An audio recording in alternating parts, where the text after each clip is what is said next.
Le président Al-Assad affirme à Jibril la cause palestinienne est la boussole des Syriens.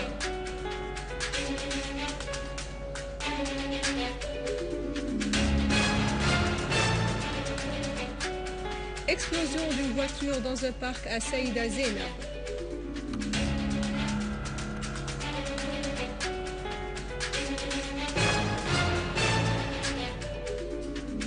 La Chine rejette toute pression aux sanctions pour régler la crise en Syrie.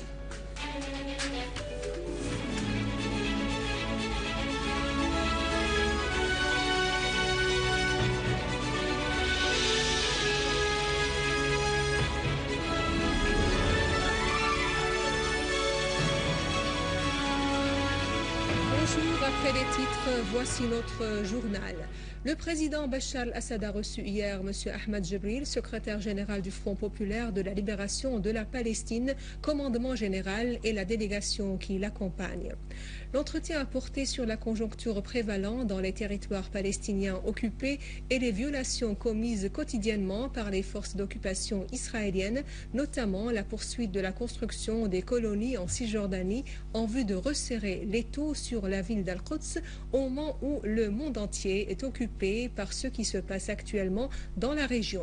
Le président Al-Assad a affirmé que la cause palestinienne était et restera la boussole du peuple syrien en dépit des pressions exercées sur la Syrie pour la faire dévier de la cause essentielle, à savoir la cause palestinienne.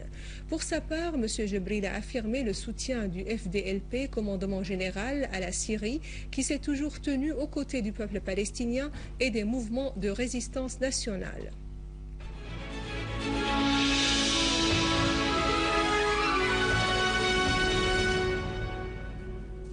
Une explosion à la voiture piégée s'est produite aujourd'hui dans un garage à proximité de l'hôpital de l'imam Sadr dans la région de Saïda Zeynab, dans la banlieue de Damas. Une source de la police du gouvernorat a souligné au correspondant de Sanaa qu'un kamikaze a fait exploser la voiture, faisant 14 blessés et causant des dégâts matériels. Une délégation d'observateurs internationaux s'est rendue aujourd'hui sur les lieux de l'explosion de la voiture piégée commis par un suicidaire à Saïda Zeynab dans la banlieue de Damas. De même, des observateurs se sont rendus à Maaloula et ont rencontré des citoyens. À l'attaquer, les observateurs ont visité la ville d'Al-Hafé où ils ont constaté de visu l'ampleur de destruction et les traces des actes de sabotage des biens publics et des privés et des biens privés perpétrés par les gangs terroristes armés. Les services compétents se sont accrochés avec un gang terroriste armé qui tirait sur les citoyens et les forces de l'ordre à Douma. Une source au gouvernorat a indiqué que pendant l'accrochage, tous les éléments du groupe terroriste ont été tués. De même, 6 terroristes ont été tués dans l'explosion d'une charge qu'ils plantaient près de la mosquée de Taha à Douma. Al-Hafé, ville côtière splendide et une destination touristique à une beauté naturelle sans égale, région paisible disposant de plusieurs bois et une montagne qui surplombe la mer, a subi les vandales des gangs terroristes qui y ont semé destruction, chaos, désolation, assassinats et effusion de sang des innocents. Les traces abominables laissées par les groupes terroristes armés à Al-Hafé et les villages voisins ont dévoilé la face affreuse terroriste de ces gangs qui avaient versé le sang des citoyens. Au cours d'une tournée à Al-Hafé, qui fut une destination touristique prisée, le correspondant de la télévision a constaté les traces de sabotage des biens publics et privés, lesquels ont dévoilé la pensée rétrograde des gangs criminels qui avaient visé les infrastructures de cette ville, notamment l'incendie de l'hôpital national et ses équipements sophistiqués. Les groupes terroristes ont aussi mis le feu dans les 2 sièges de la direction des finances et de l'électricité et des eaux dans la région et saboté les centres culturels et la pompe d'essence de la ville. Les traces ont dévoilé la haine des 10 gangs qui avaient tué des citoyens innocents qui refusaient de se soumettre au projet de la sédition financé par les monarchies du pétrole et du gaz.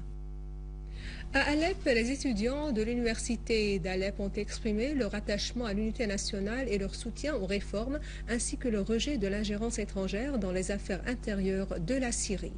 Ils ont également condamné les actes criminels commis par les groupes terroristes armés contre civils et militaires, auxquels s'ajoutent les campagnes de désinformation menées par certains médias contre la Syrie et son peuple. Rassemblés sur le campus, les étudiants ont brandi des drapeaux de la patrie et des pancartes qui expriment leur disposition à se sacrifier pour la patrie. Ils ont scandé des slogans appréciant le rôle de l'armée arabe syrienne dans la lutte contre les gangs terroristes. Le porte-parole du ministère chinois des Affaires étrangères, Liu Weimin, a déclaré que Pékin n'était pas d'accord sur l'excès des pressions et des sanctions pour régler la crise syrienne. Il a réaffirmé le soutien de son pays aux efforts de médiation déployés par l'émissaire international pour la Syrie, Kofi Annan. En Libye, 12 personnes ont été tuées et 89 autres blessées dans des accrochages entre la tribune Al-Mashashia et la tribu Al-Mashashia et des éléments armés d'Al-Zintan dans le mont Nfoussa à l'ouest du pays. Une unité militaire s'est rendue dans la région où des accrochages ont eu lieu pour en mettre fin. D'autre part, un engin artisanal a explosé dans une voiture d'un enseignant dans une école dans la région d'Al-Salmani sans faire de victimes. À noter que la Libye connaît actuellement des combats et des accrochages intenses entre des groupes armés dans différentes régions et ayant fait des centaines de victimes. À la fin de ce journal, je vous rappelle les principaux titres. Le président Al-Assad affirme à Jibril la cause palestinienne et la boussole des Syriens.